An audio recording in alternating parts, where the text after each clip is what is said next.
오늘 전 여러분과 함께 성도의 특권인 기도라고 하는 제목으로 말씀을 나누고자 합니다. 어떤 사람은 말하기를 세상에서 가장 어리석은 사람을 시편 14편 1절에서 말씀처럼 하나님이 그 마음에 없다고 하는 사람이라 합니다. 그런데 그보다 더 어리석은 사람은 믿는 사람 중에 기도하지 않는 사람이라고 말했습니다. 그 말에 저는 전적으로 동감입니다. 하나님께서 기도를 통해서 만나주시고 우리가 상상할 수 없을 만큼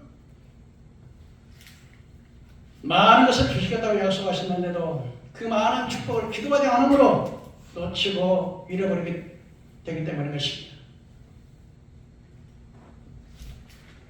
어떤 사람은 기도를 하기는 하되 기도를 기다리지 못해가지고서 천사가 소포를 가지고 응답의 소포를 가지고 왔는데 기도를 포기해버려가지고서 그 소포가 반환되어 버렸다고 하는 풍자적인 이야기가 있습니다. 사람들의 기도는 어떤 짐이나 의무감에서 마지못해서 아주 무거운 짐으로 생각하고 있는 사람들이 참 많습니다. 그러나 하나님께서 이 기도가 얼마나 큰 축복인지, 우리가 기도를 통해서, 기도의 통로를 통해서 하나님과 만날 수 있고 하나님과 또 이렇게 대화할 수 있는 이 축복이 얼마나 소중한지 말로 다 할 수가 없는 것입니다. 일개 대통령만 만날 수 있는 특권이 있다 그래도 굉장한 특권이라고 볼 수 있겠습니다. 그리고 아무 때나 대통령 만나준다고 하더라도 아무 때나 만나주지도 않습니다. 그러나 우리 하나님께서는 언제나 문을 열어놓으시고 우리를 초청하시고 언제든지 어느 때든지 밤낮 분철로 그러지 아니하고 찾아오시면 언제나 기쁨으로 환영해 주시는 우리 주님인 것입니다. 그렇다면 오늘 구체적으로 성도의 기도의 특권이 무엇일까요? 몇 가지로 나눠서 생각을 해보고자 합니다. 물론 기도의 특권은 헤아릴 수 없는 많은 믿는 자에게 특권이 주어지지만 그 중에 몇 가지를 간추려서 말씀을 드리고자 합니다. 첫째로 하나님의 자녀로서 하나님 약속에 대한 천국권을 청구할 수 있는 천국권인 것입니다. 마태복음 10장 7절에서부터 11절에 구하라 주실 것이요 찾으라 찾을 것이요 문을 두드리라 면 너에게 열릴 것이니 구하는 이가 얻을 것이요 찾는 이가 만날 것이요 문을 두드리는 자에게 열어주겠다고 하시면서 아들이 떡을 달라면 돌을 주며 생선을 달라면 뱀을 주라 배우겠느냐. 그는 악할지라도 자식에게 좋은 것을 줄 줄 알거든 하물며 너희 천국께서 좋은 것을 주지 않겠느냐고 말씀을 하신 것입니다.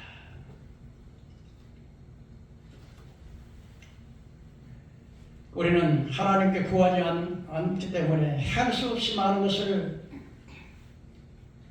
우리 하나님께서는 우리가 구하지 않은 것조차도 우리가 헤아릴 수 없는 많은 것을 주시지만 그럼에도 불구하고 하나님께서는 우리에게 기도하라고 구하라고 말씀을 하십니다. 하나님의 자녀들이 하나님 아버지 앞에 구하는 것은 너무나 당연한 것입니다. 왜냐하면 부모는 자식에게 대한 양육하고 보호하고 또 필요한 것을 채워주고 가르치고 할 모든 의무가 있는 것입니다. 자식은 당연하게 아버지가 하나님 우리 아버지가 되셨기 때문에 하나님 앞에 나 이거 필요합니다 하고 청구할 수 있는 청구권이 있는 것입니다. 예를 들면 어떤 한 아버지 앞에 아주 찰떡인 아들이 있다고 그럽시다. 근데 어느 날 그가 예쁜 여자친구를 데리고 왔어요. 그러니까 여자친구가 그 남자친구가 아무리 친절하다 할지라도 아저씨 나 이거 대주세요. 그렇게 청구할 권리는 없습니다. 왜요? 남이 어떻게 남에게 대해서 달라고 사정할 수 있지만 의무적으로 권리적으로 이거 해주시오 이렇게 말할 수는 없다는 것입니다. 그러나 아들은 자녀이기 때문에 당당하게 아버지에게 청구할 수 있는 권한이 있는 것입니다. 우리가 이 세상 살아가면서 필요한 것들이 얼마나 많겠습니까? 뭐 일용할 양식을 중심으로 해서 가정의 문제, 자녀의 문제, 직장의 문제, 경제적인 문제, 질병의 문제, 죄의 문제, 또 우리가 지혜가 없어가지고 얼마나 실수를 많이 하고 사기를 많이 당합니까? 지혜를 구하는 문제, 대인관계의 문제, 무엇보다도 사단이 끊임없이 태간 백성을 미워해 산길자들을 찾고 우리를 죽이려고 도적질하고 지금 멸망시키는 사단의 권세에서 우리가 보호받기 위해서 우리가 기도해야 한다는 것입니다. 얼마나 하나님 앞에 기도할 일이 많습니다. 하나님의 도우심이 없이는 저는 분쳐도 살아갈 수 없다고 생각합니다. 늘 그러기 때문에 내가 눈을 들어 산을 보니 도움이 없습니까? 천지를 주신 여호와 하나님께 구한다고 고백했던 다윗처럼 우리가 자녀로서 마땅히 얼마나 하나님 앞에 구할 것이 많겠습니까? 그러나 여러분, 사람은 아무리 자녀들에게 좋은 것을 해주고 싶어도 또 필요할 때 병들었을 때 고치고 싶은 마음이 간절하지만 사람은 능력의 한계가 있기 때문에 못 해줄 수 있지만은 우리 하나님께서는 전능하신 하나님이기 때문에 능치 못하심이 없는 하나님이기 때문에 무엇을 힘이 없어서 도와주지 못하실 분이 아니라 모든 것을 하실 수 있는 그분이 우리 아버지가 되기 때문에 무엇이든지 구하면 받을 수가 있는 것입니다.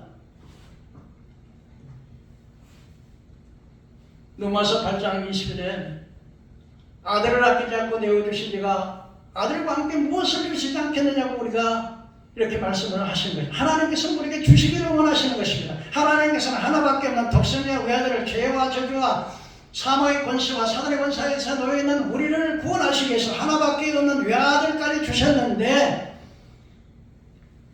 그 외에 무엇을 주시지 않겠냐 하시는 것입니다. 사랑하는 성도 여러분, 우리에게 주시는 기도의 특권이 있습니다. 우리가 기도하지 못함으로 많은 축복을 놓치고 있습니다. 오늘 시간 이 말씀을 듣는 사랑하는 성도 여러분, 기도하는 여러분 되기를 주의 이름으로 축원합니다.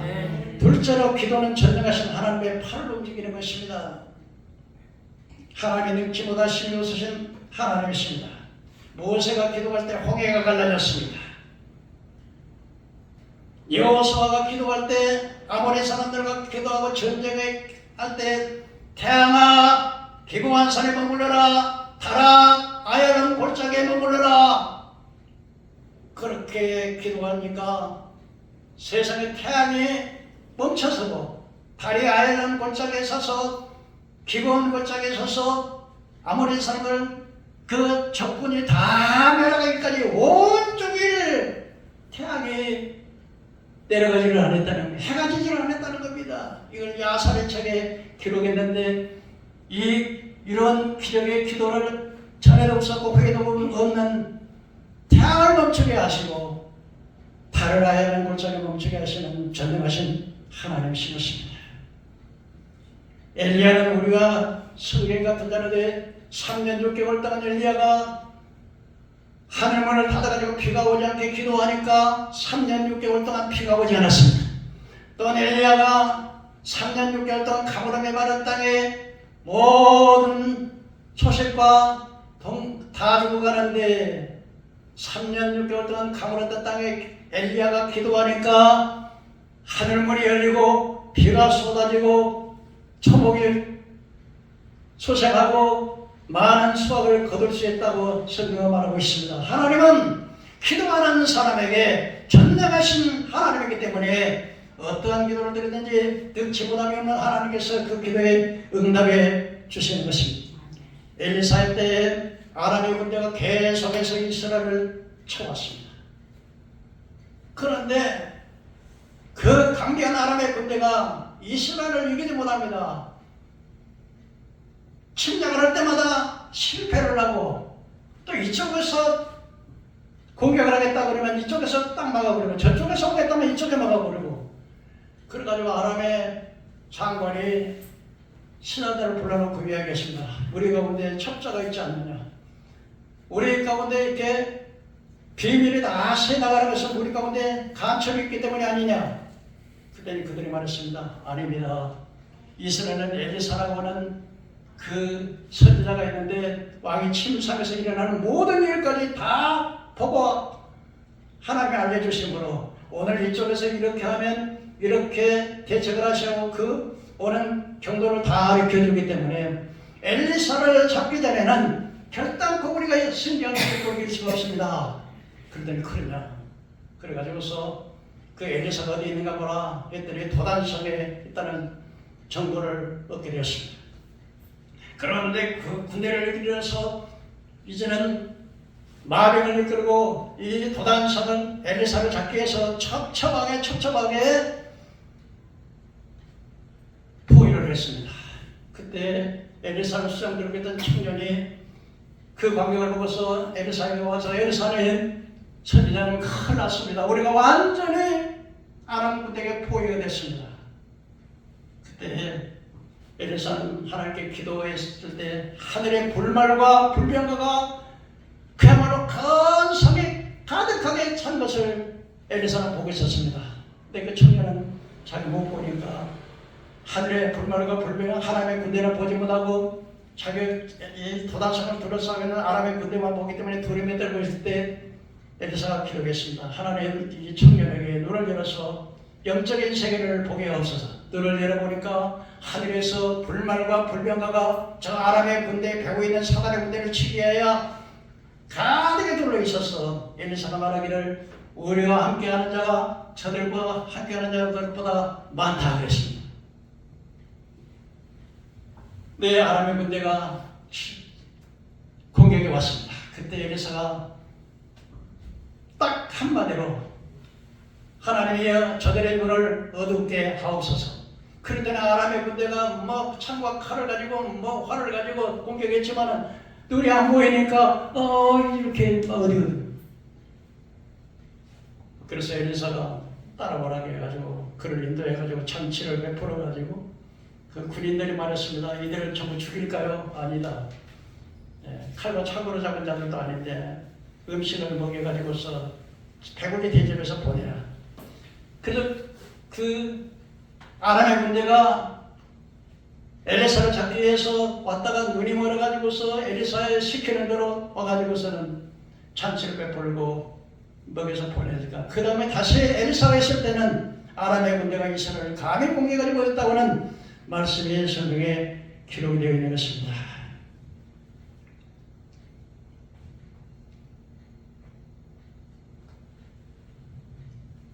또한 오순절날 마가요한의 다락방에 120문자가 성령 받기를 하여 간절히 열흘 동안 간절히 기도하니까 성령이 임하셔서 불이 바람소리가 온 집에 가득하고 불이 같이 갈라지는 것이 각 사람이 머리 위에 있더니 성령의 충만을 받고 성령의 말하게 하심을 따라 다른 나라 말로 이야기를 말을 했습니다. 세상에 각 지역에 이민가 있던 자들이 외국어를 그렇게 요청해 오니까 사람들이 이 놀라운 큰일을 보는다고 말했습니다. 이처럼 기도라고 하는 것은 그 위대하신 하나님의 능력의 팔을 움직이는 것이 기도인 것입니다. 다윗은 바울과 실라는 전도하다가 귀신 들린 여자에게 내가 예수 이름으로 명하노니 귀신아 정치는 귀신아 나가라 가니까 귀신이 따라버렸습니다. 그 주인이 그 여종을 통하여 돈을 많이 벌어서 이 여종이 아주 그냥 영하게 잘 마치니까 돈을 많이 벌었는데 바울이 귀신을 쫓아내버리니까 이제는 정을 칠 수가 없고 마치지 못하니까 돈을 못 보니까 고소를 했어요. 그래가지고 바울과 실라를 고소해서 이 사람들은 우리나라에 아직도 듣지도 못한 사람들이 와가지고서 방해를 친다 그랬더니 그걸 잡아다가 감옥에 가뒀습니다. 그런데 바울과 실라는 낙심하지 않고 하나님 앞에 찬양하고 기도했습니다. 이 찬송 소리가 옥문에 갇혀있는 많은 죄수들에게 들렸다고 했습니다. 그런데 찬송과 기도로자 옥문이 흔들흔들 움직이기 시작하더니 이 쇠고랑을 쳤던 쇠고랑이 풀려지면서 그야말로 이 옥문이 활짝 열렸습니다. 간수가 보니까 문이 활짝 열려가지고 죄수들이 도망간 줄 알고 자기가 칼을 들어가 자기를 하려고 했습니다. 왜냐하면 근무이탈 방지로 죄수들을 못 찾다고 자기가 사형당하니까 자기가 자기를 할 때 형제여 우리가 도망가려고 여기 있으니 내 몸을 해하지 말라. 그때 너무 놀래가지고 간수가 선생들이 어떻게 우리가 구원을 얻으리까? 그때 주 예수를 믿어라. 그러면 너와 너희 집이 구원을 얻으리라. 그래서 그들이 바울과 실라를 대접해가지고서 이제는 음식을 대접하고 그 온 가정에 구원이 임하고 마케도니아 유럽 차성인 마케도니아 필리포 교회가 세워짐으로 유럽의 선교의 문이 열리게 되었던 것을 볼 수 있습니다. 다윗은 시편 91편에 기도했습니다. 지존자의 은밀한 곳에 거하는 자는 전능자의 그늘 아래 거하리로다. 내가 여호와를 가리켜 말하기를 여호와는 나의 피난처요 요새요 전능하신 하나님이라.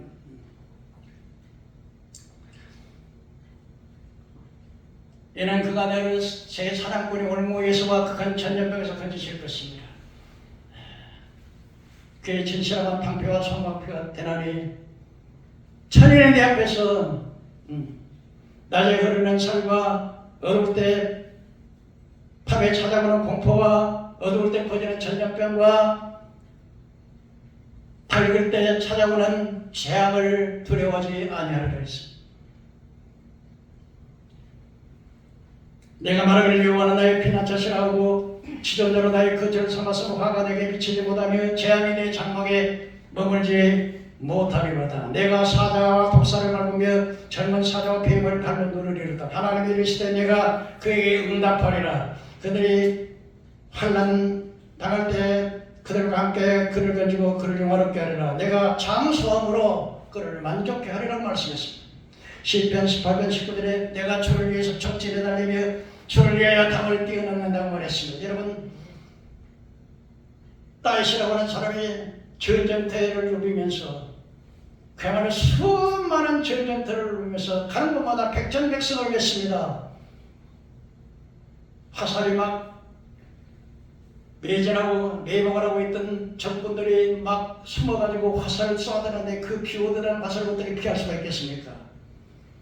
그야말로 그 수많은 전쟁터를 들으면서 그럴 때 다윗은 이렇게 말합니다. 내가 주를 위하여 적진에 달리며 주를 위하여 담을 뛰어넘는다 했으면 어떻게 그런 수많은 전투 가운데 그만한 화살을 피하고 보존할 수가 있었습니까? 하나님께서 기도하심으로 내가 기도함으로 그 적진에 달리며 내가 주를 의지함으로 담을 뛰어넘는다고 고백하고 있습니다. 기도라고 해서 이처럼 위대한 역사, 곧 하나님의 능력을 끌어다니는 능력이 되게 되는 것입니다.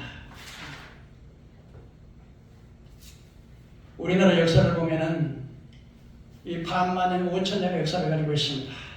고구려 시대에는 당나라와 수나라의 침입을 받았을 때 그 당나라와 수나라를 무찔렀던 유명한 장군이 광개토 대왕입니다.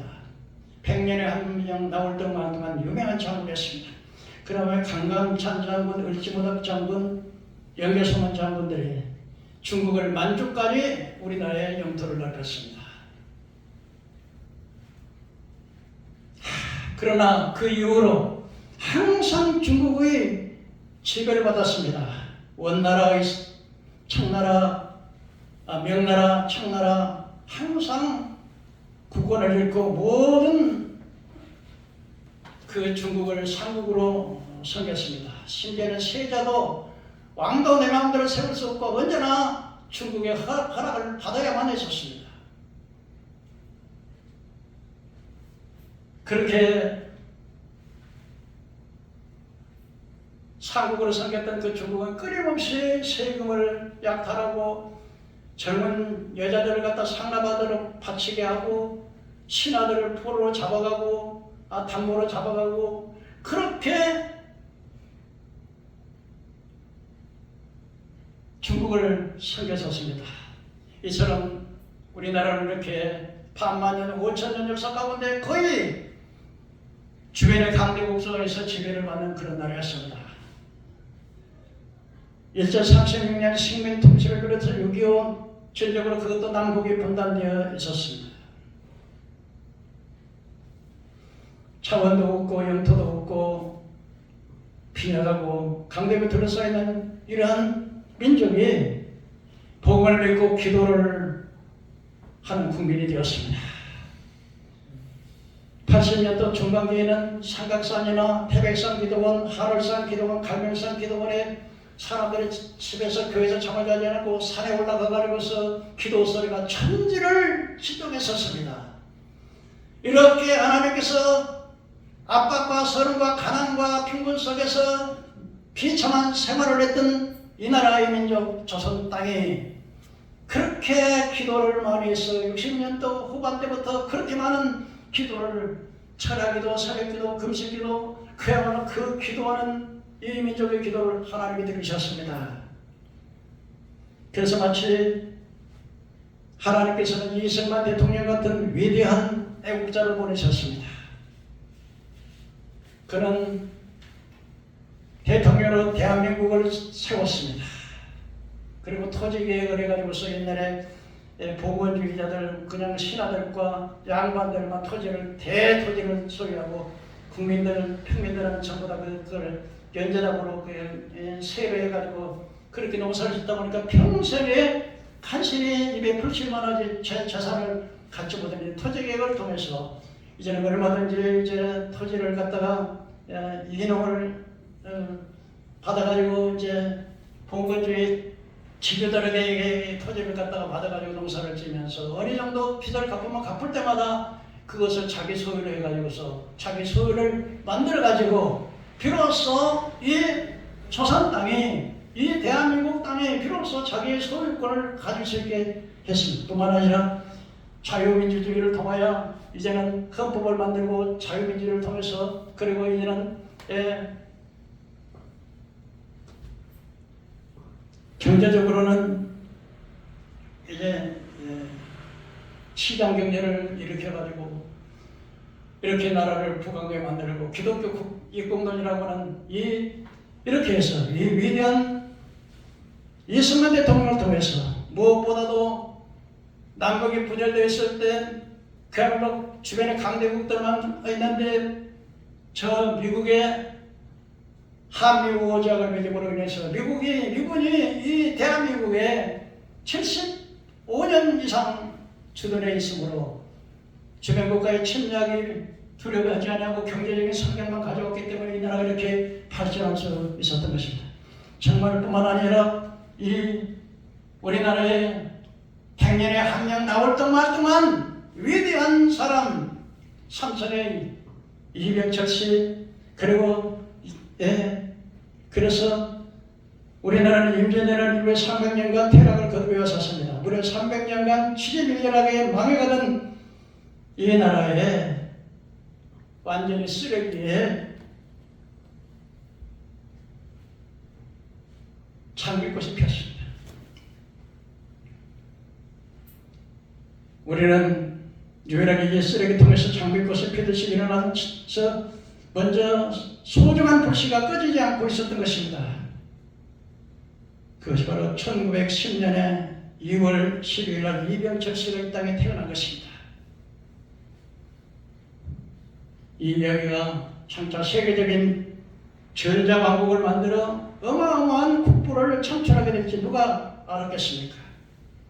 나라가 망한 해 앞으로 나라를 먹여 살릴 인물이 태어났던 것은 우리 민족이 미래에 대한 애호가다 같았습니다. 그때부터 5년이 지난 후에 1915년 11월 25일 날 정주영이라고 하는 마치 모선같이 생긴 사람이 조선대국, 그러니까 배를 만드는 자동차 대국의 꿈을 이루고 우리의 후손들이 영원히 얘기할 성공 신화를 만들 줄 누가 알았겠습니까? 두 사람은 장성하기까지 서로 얼굴들 이름도 몰랐지만 그러나 그들의 꿈은 같았습니다. 왜 이런 이분들을 하나님께서 이 100년에 한 명 나올 듯 말 듯한 영웅들을 왜 이 땅에 태어나게 했습니까? 그분들 덕분에 우리가 이렇게 잘 사는 나라가 된 거예요. 세계의 시장을 정복하고 대한민국을 모르는 나라가 없을 정도로 이렇게 부강한 나라가 된 것은 이들의 기업인들이 하나님께서 이 땅에 이와 같은 사람들을 보내주었다는 것입니다. 왜요? 왜 그랬어요? 왜 이런 인물들을 하나님 보냈다고요? 기도. 예? 기도해서. 기도해요. 그래요. 우리 대한민국 행운은 여기서 그치지 않았습니다. 정봉준 씨가 태어난 지 다시 2년 만에 1917년 11월 14일 박정희라고 하는 분이 태어났습니다. 작고 못생긴 이 아이가 패배의식에 찌든 나라의 부국 광명의 길로 몰아갈 줄을 누구도 생각을 못했습니다. 박정희는 수출 전략도 성장 전략, 중화공업 육성 전략, 외자 도입 전략을 결국 모두 성공시켜서 우리나라의 물질 위기를 완전히 바꿔놨습니다. 독일에 3,500만 달러 독일의 탄광으로 광부들과 가로사들을 보냈습니다. 박정희 대통령이 독일을 방문했을 때 우리나라의 광부들과 간호사들은 눈물을 펑펑 흘리며 같이 부둥켜 안고 울었습니다. 그리고 독일에게 우리나라에게 자본을 좀 빌려주세요. 반드시 띄어먹지 않고 반드시 갚을 것입니다. 그래서 독일의 자금을 끌어들여 가지고서 이 나라를 북강병의 나라로 만들었습니다. 나는 전라도 출신이지만은 김대중이라고 하는 그 사람은 고속도로 박정희 대통령이 고속도로 논다니까 고속도로에서 고속도로 못 넣겠다고 엎드려가지고 도로에 엎드려가지고 받았습니다만 그러나 투철하고 나라와 민족을 사랑하고 자기는 오단물도 제대로 입지 못하는 그렇게 청렴결백한 삶을 살면서 이 나라의 산업을 북강병의 나라로 만들어주었습니다. 그래서 우리나라는 이승만, 박정희 그리고 이병철, 정주영 이런 영웅들을 태어나게 한 것은 하나님들이 이 나라를 사랑하시고 축복하셨다고 하는 사실을 믿으시길 바랍니다. 이게 바로 하나님의 은혜예요. 망가진 은혜를 받은 겁니다, 여러분.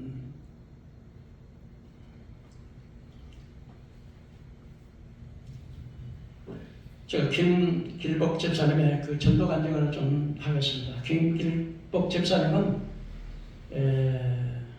천국은 혼자 갈 수 없다. 한번 따라해 보실까요? 천국은 혼자 갈 수 없습니다. 그래서 열심히 전도했어요. 서울에서 대구로 이사를 갔는데 대구로 이사 가다 보니까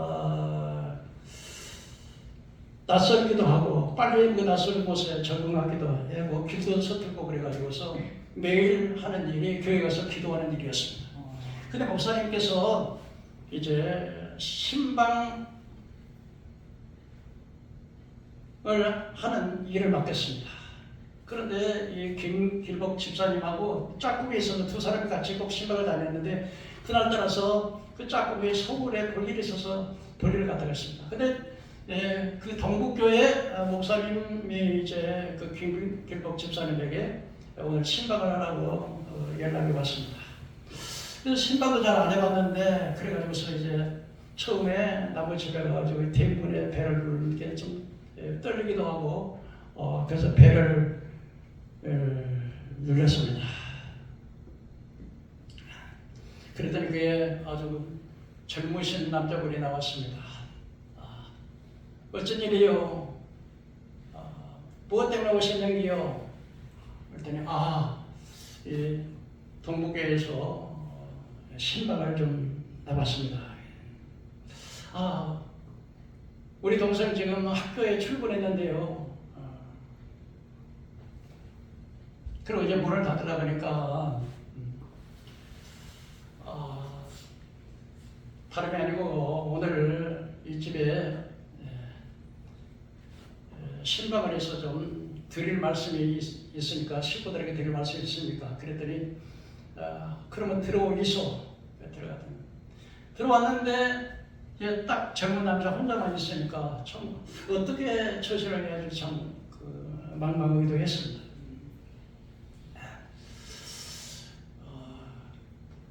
그랬더니 이제 할 말 있으면 한번 해보이소. 내가 동생 집에 돌아오면 내가 말을 해드리렵니다. 근데 갑자기 예배드리고 싶은 그런 마음이 생각되었습니다. 그래서 선생님 교회 다니니까 아니요. 우리 동생만 교회 나가고 우리 식구들은 아무도 교회 안 다녀요. 할 말 있으면 한번 해보이소. 그랬더니 기왕에 오셨으니까 커피를 한잔 하고 가기죠. 커피를 끓여 가는 날 못 잡고 선생님 잠깐 오늘 예배를 좀 드리고 가야 되겠다. 네? 예배요?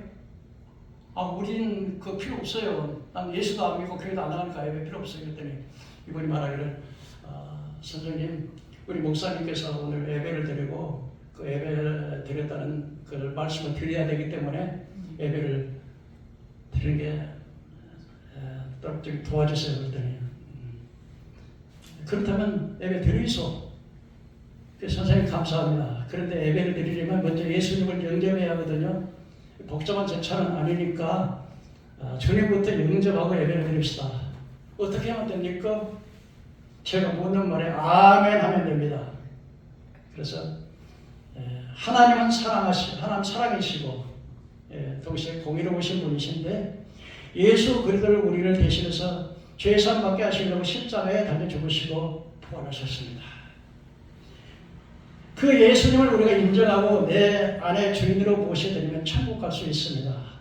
그리고 이 구원의 복음을 받아들이고 거듭나고 싶으면 아멘 하시기를 바랍니다. 그랬더니 이 남자가 의외로 아멘을 크게 하는 거예요.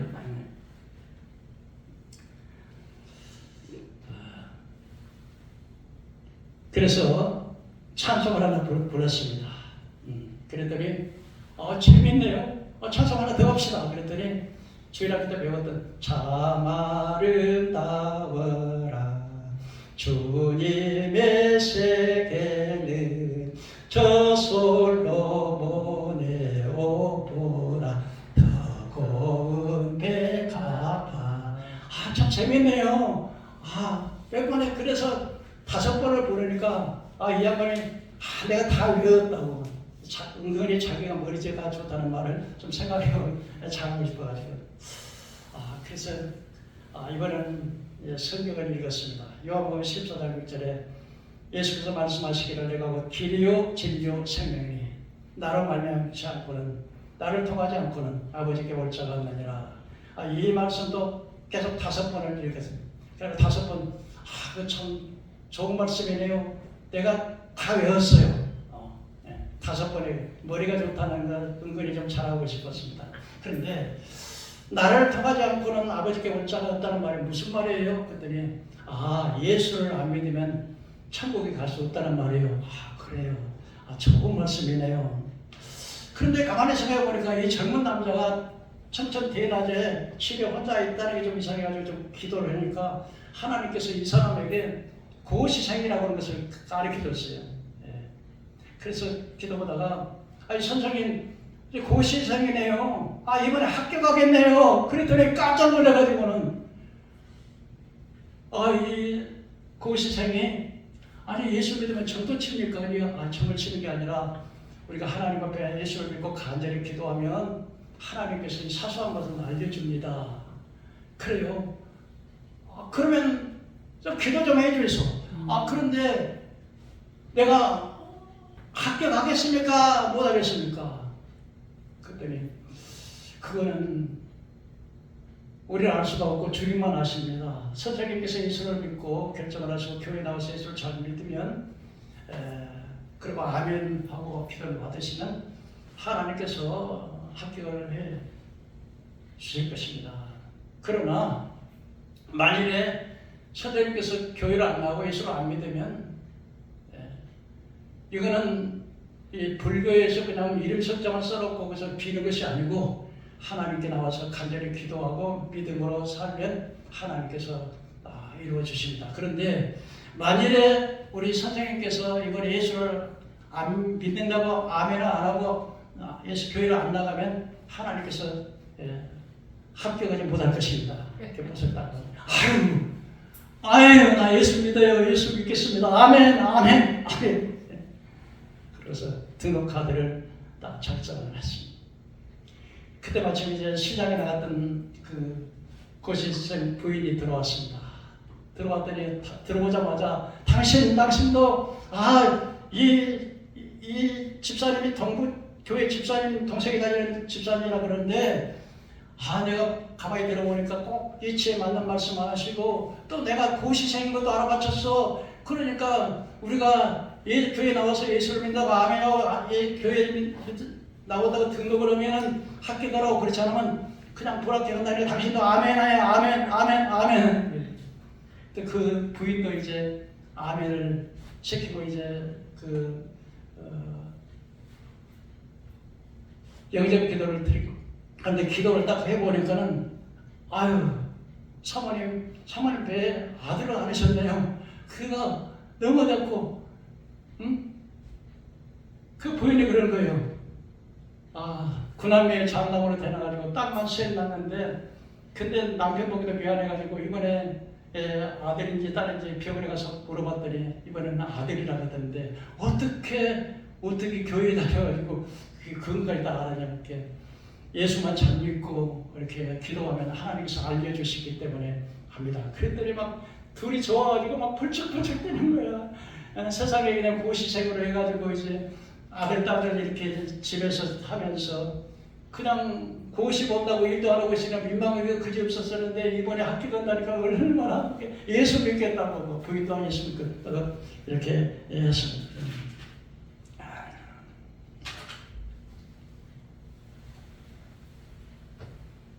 그 다음에 이제 고시생이 이제 근데 처음 있으니까 고시생 남동생이 들어왔습니다. 그랬더니 막 형이 야 너도 예수 믿는다고 아멘부터 해. 아멘부터 하라고 막. 그러니 그 마지못 해가지고 이제 나도 교회 다니겠다고 이제 결심서를 쓰고 결심카드를 쓰고 이제 영접 기도를 하니까 영접 기도를 딱 하는데 하나님께서 성령님께서 가르쳐주기를 폐병 환자라고 가르쳐줬어요. 그래서 아이 선생님은 폐병 환자랬군요. 그랬더니 깜짝 놀래가지고는 얼굴이 막 살파랗게 막 하얘가지고. 그런데 집사님이 더 급해졌어요. 왜냐하면 예수 영접에 나갔고 나중에 예수 믿고 죽었다 그러면 하나님 영광 가리니까 하나님이 꼭 이번에 고쳐주시라고 막 기도를 막 하더라고요. 그런데 사실은 내일 이제 이 폐병 때문에 요양원에 가기로 결정해갖고 이제 자기 형님 내외도 다 왔다는 거예요. 근데 이 집사님이 아예 요양원에 갈 필요가 없어요. 하나님께 기도하면 나아요. 그러니까 막 깜짝 놀라가지고 이거 막 매달리기 시작했습니다. 아니 어떻게 하면 내 폐병이 나아요? 하나님 앞에 나와서 기도하면 나는다고 그러니까. 그러면 막 나도 예수를 믿고 막 교회 나가겠다고. 그때 마침 이제 퇴근하셨던 집주인 아버지 노인이가 들어왔습니다. 그랬더니 막 고시생이 아버지도 막 예수 믿고 영접한다고 하세요. 예? 그러니까 우리 이 남동생이 지금 폐병에 지금 걸렸는데 교회 나가면 폐병도 나는다고 하잖아요. 그랬더니 병만 나오겠냐 그 무엇을 못하겠느냐 나도 나가겠다. 그래가지고 영접을 하면서 영접 기도를 하는데 영접 기도를 환상이 보이는데 이 양반이 젊어서 막 돈을 많이 벌어가지고 막 투자를 많이 해가지고 땅을 많이 사놨는데 그냥 문서를 잊어버린 거예요. 그래가지고 기억나는 직업만 찾아가지고 다시 이제 등기를 내놓는데 어마어마한 땅을 근데 기도하는 중에 환상이 보이는데 저기 시골에 그 부동산 옆에 어디 해가지고서 저 할아버지 내가 기도하니까 그 땅이 저쪽에 그 시골 부동산 옆에 그 땅이 있네 그랬더니 깜짝 놀래가지고 이제 깨달아가지고 이제 생각이 나가지고 어떻게 예수를 믿으면 어떻게 이런 것도 다 아냐고 그랬더니 이보다 예수님만 믿으면 하나님이 전능하신 하나님과 전지하신 하나님이기 때문에 이보다 더 큰 일도 알 수가 있습니다. 그렇게 이제 이야기를 했어요. 그랬더니 자기도 예수를 믿겠다고 그래가지고는 이제 막 빨리 나가더니 좀 있다가 전화를 왔는데 자기 시골에 있는 땅에 10,000평이나 되는 땅을 찾았다는 거예요. 그 집사님 환상 때문에. 그래가지고는 얼마나 그냥 좋아하는데 감사하다고. 그래가지고 막 지쳐가지고 집사님 막 이제 일어서려고 막 하고 있는데 이 고시생이 그러고 있으니까 그 동생 형제간에 많았나 봐요. 은행에 다녔더니 이제 동생이 들고 왔어요. 근데 그분 너도 말이야 예수 믿고 빨리 예수 믿는다고 그래. 아멘해. 그리고 카드 작성하고 막 다고치니까 형이 다고치니까 예수 믿는다고 아멘하고 기도를 해보니까는 이 양반이 기도도 하나님 성령님께서 가르쳐 주시는데 여자 문제 때문에 고민을 많이 하고 있다는 거예요. 그래서 선생님은 그저 여자 때문에 잠도 못 자고 고민을 많이 하시네요. 근데 그 여자가 참 좋으신 분이네요. 아직 결혼하시겠어요? 그랬더니 그 이제 그 시장이 형이 야, 이 집사님이 말했으니만 좋은 여자라 그러니까 말이야. 잘 됐어. 우리 아버지가 시골에서 돌아오면 그냥 이야기해가지고 우리 형제가들이 팍팍 일해줄 테니까 막 결혼하라. 그리고 빨리 예비 재수씨 빨리 오라 하라고. 빨리 오라. 전화를 하니까 그 예비 재수씨도 와가지고서 예수를 영접하고 이렇게 해가지고서 온 가족이 예수를 이렇게 영접을 하게 됐는데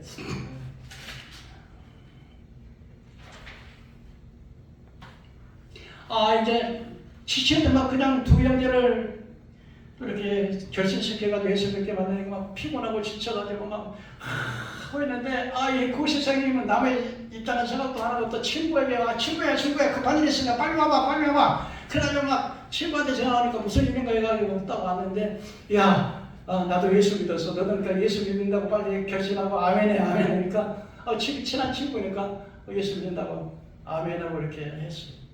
그리고 이제 영접 기도를 하는데 기도를 하는 중에 이 사람이 고시생이라는 걸 하나님 성령님이 가르쳐 주신 거예요.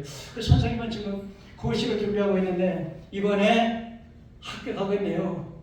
그랬더니 깜짝 놀래가지고 무슨 교회 다니까 전적인가 하는 그런 눈으로 보는데 아주머니 이번에 그렇게만 되면 내가 한턱 내겠어요. 그랬더니 한턱 내는 게 문제가 아니고 그래서 참고를 합격한다 그랬어요.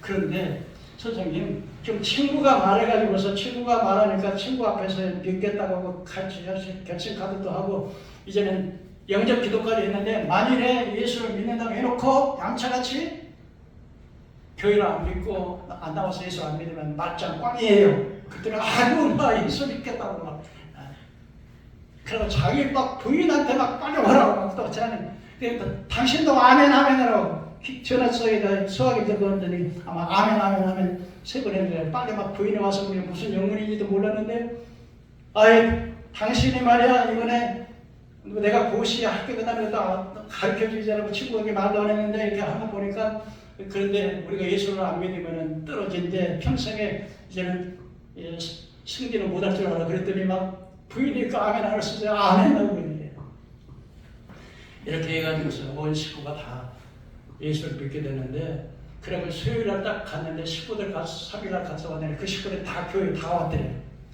다 벌써 예배가 딱 끝나고 난 다음에 그 식구들이 우르르 몰려가지고 팔짱을 끼면서 갈 데가 있다 가지고서 막 그래가지고는 강제로 차를 잡아가지고 차를 태워가지고는 그래가지고는 이 집사님을 이제는 막 밤이 깊었고 막 피가 철철 오는데 차를 타고서 막 산으로 가는데 어떤 산 앞에 아파트 앞에 딱 내렸더니 그게 큰 논아집이 랬대요.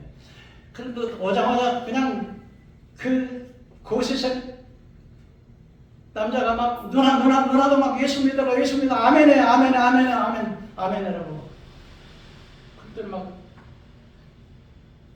그러니까 뭐 시끄럽고 떠드니까 이제 밖에서 옆방에서 이제 공부하던 학생이 이제 나왔어요. 그러니까 야야 이 삼촌들이 막 전부 다 막 너도 예수 믿는다고 빨리 예수 영접하라고 막 그랬더니 나는 지금 숙제하고 학교 공부해야 돼요. 막 들어가려고 하니까 막 강제로 잡았는데 너 예수 믿어야 된다고. 그래 강제로 영접 기도를 작성하라고 이제 교인 카드를 작성하고 이제 영접 기도를 하는데 딱 기도를 하는 중에 보니까 그 애가 많이 아프다는 걸 성령이 가르쳐줬어요. 그래가지고는 학생이 지금 몸이 많이 아프네요. 그랬더니 자기가 막 우는 거예요. 막 대상 통보라고 그래서 그 막 삼촌들이고 막 엄마가 몰래가지고 다 보고 있는데 사실은 자기 아버지가 차로 이렇게 어떻게 식구들 전부 싣고 가다 교통사고로 나갔고 아버지는 돌아가시고 어머니는 그것 때문에 정신이 왔다 갔다 하고 자기는 이제 목이 다쳐가지고서 이게 목이 돌아가지도 않는데 만일에 내가 아프다는 이야기를 하면은 우리 어머니가 정신병자가 될 것 같아가지고 말도 못하고 꿍꿍하고 그런 대로 아픈 대로 학교를 갔는데 그 집사님 딱 말하니까 그랬더니 그 집사님이 막 그냥 눈물을 펑펑 흘리면서 그 학생을 끌어보이잡고 하나님께 통성으로 하나님 살아계신 하나님 살려주시오 기도를 하니까 온 식구들이 함께 다 통성으로 기도했는데 목이 싹 돌아간 걸 믿으시기 바랍니다. 삶에 지쳤던 한 가족을 이렇게 구원시키고 그러고 이제 일어서 가지고 이제 갔더니 그 고시장이 차로 모시겠다고 해서 가서 하는데 구행예배는 언제 좀 구행예배를 드려주겠냐고 이렇게 타고 토요일 날 우리 집에 와서 구행예배 우리 식구들이 많으니까 다 모아놓을 테니까 구행예배 좀 드려달라고 해서 그래 목사님한테 이렇게 보고를 하고 했더니 무슨 뭐 개척교회를 하는 것 같다 그러면서 그런데 이제 목사님하고 토요일 날 신방을 딱 가는데 세상에 집안을 깨끗하게 치워놓고요. 그러고서 이제 지하실에다 예배실을 만들어놨는데 벽을 전부 다 페인트로 칠하고 장판을 새로 깔고 강대상도 만들어놓고 피아노까지 만들어놓고 꼭 작은 개척교회가 됐더니 목사님 너무 기뻐하는데 수요일날 와가지고 저렇게 보면서 교회를 어떻게 하나 했는데 작은 교회를 만들어놨더니 하나님 그때 목사님께서 그 기도를 그냥 축복이 메시지를 전하고 축복 기도를 많이 해줬는데 그 이후로 그 가정이 아주 신앙생활을 잘하더니 기도의 응답을 다 받았다고는 가족 이야기를 제가 들었습니다. 여러분 이 집사님이 말했습니다. 정말 평범한 가정적으로 아무것도 할 줄 모르는 가정적으로 통해서 하나님이 일을 하니까 하나님께서 그렇게 시간 순간마다 역사하셔서 그런 영능의 역사를 폈는데 그러면서 자기를 써주신 하나님 앞에 감사하고 순간순간 나와 함께 하신 하나님께 감사하고 그래서 주의 복음을 들고 산을 걷는 말이 어찌 그리 아름다워 복음 전하는 말이 어찌 그리 아름다운 하는 간증을 들어보게 있습니다. 세 번째로 여러분 기도는 사단의 권세를 깨뜨리는 특권을 가지고 있습니다.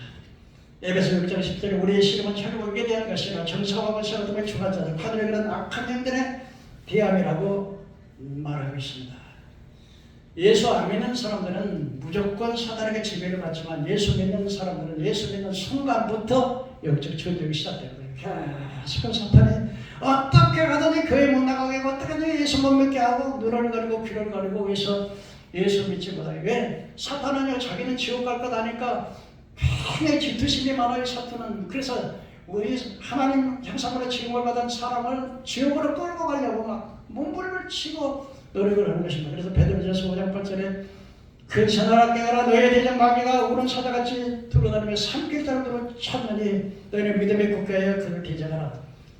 이 세상에 있는 너희 형제들 동일한 고난을 당하는 줄을 아노라. 마태복음 24장 14절에 그리스도가 거짓 선자에 나와서 표적과 기사를 왜 할 수만 있으면 택하신 백성을 미워해 삼킬 자들을 찾는다고 그래요. 이 사탄은 강력한 조직을 가지고 있는데 정사, 권세, 어둠의 주관자를 아주 악한 일인데 이 사단의 조직 중에 제일 하부 조직이 바로 이 귀신들입니다. 이 귀신들은 거짓말하는 귀신, 점치는 귀신, 휘먹거리는 귀신, 음란한 귀신, 그 다음에 가정 문제, 자녀 문제, 질병 문제, 공산주의 사상, 벌서비키 혁명 같은 게 소련의 벌서비키 혁명을 일으켰던 부르주아 이 자본가들과 프로레타리아 노동자들이 막 충동시켜가지고 막 저 자본가들이 막 착취한다고 막 그래가지고 혁명을 일으키는 이 공산주의 사상, 세계 1차 대전, 2차 대전, 중동전쟁, 그리고 인본주의, WC 종교다원주의, 그래서 수많은 이런 걸 통해서 우리를 도적질하고 지고 멸망시키는 일을 하는 것입니다. 그리고 우리의 적을 알아야 돼. 적을 알아야 돼. 수많은 문제, 가정의 문제, 자녀의 문제, 질병의 문제, 모든 문제, 여러분 이 병의 문제도요. 사실적으로 거의 80%가 귀신이 갖다 주는 거예요. 귀신 떠나면 나는 거예요. 그러니까 아무리 가서 암병 걸렸다고 해서 약을 먹어도 안 돼요. 귀신이 떠나가야 고쳐지는 거예요. 이런 것을 지금 우리 사단의 세력은 눈으로 안 보이니까 안 보이니까 이 세상에서 일어나는 모든 일을 사단들이 전부 조종하고 있다. 세계 전쟁도 다 사단이 일으키는데 이걸 보지 못하기 때문에 현실의 문제만 붙잡고 막 노래 부르려고 하지만은 영적인 문제가 해결되지 않으면 안 된다는 거예요. 우리가 이 사실을 우리가 분명히 깨달아야 됩니다. 말씀을 정리하였습니다. 성도의 특권은 바로 기도에 있습니다. 성도의 특권이 기도의 첫째는 바로 우리 하나님의 자녀들 하나님께 청구할 수 있는 권한이다. 왜? 자녀이기 때문에요. 부모는 당연히 자녀들에게 요구하는 것을 해주는 것이 부모의 책임이기 때문에. 두 번째로 기도하는 것은 전능하신 하나님의 팔을 움직이는 거죠. 세 번째로 기도라고 하는 것은 뭡니까? 바로 사단의 권세는 그래서 우리가 예수 믿는 사람의 권세가 있습니다. 내가 뱀과 정갈을 밟으며 원수의 능력을 제할 권세를 줬으니 너희를 해하지 않겠다. 내가 나사렛 예수의 이름으로 명하노니 더러운 귀신아 떠나가라. 악을 영은 떠나가라. 저주가 떠나가라 하면 떠나가는 거예요. 믿으시길 바랍니다. 그러므로 여러분, 예수님께서는 하나님이신 분임에도 불구하고 새벽기도, 철야기도 온 밤을 새워서 기도하시고 제자들을 세울 때 기도하시고 겟세마네 동산에서 기도하실 때 땅바닥에 팽나물처럼 흘러들었습니다. 아버지가 할 수만 있으면 이 잔을 내게서 지나가게 하옵소서. 그러나 내 뜻대로 마옵시고 아버지 뜻대로 하시옵소서. 아들이라도 당하는 그 순종함으로 고난을 배워서 들으심을 입었다고 했습니다. 예수 이름으로 하물며 하나님이신 아들이신 분도 이 땅에 오셔서 사명을 간다고 해서 그토록 기도하셨는데 하물며 우리 티끌 같은 우리 인생이 기도하지 않고 어떻게 이 세상을 이기며 자신을 이기며 모든 문제를 어떻게 해결해 나갈 수가 있겠습니까?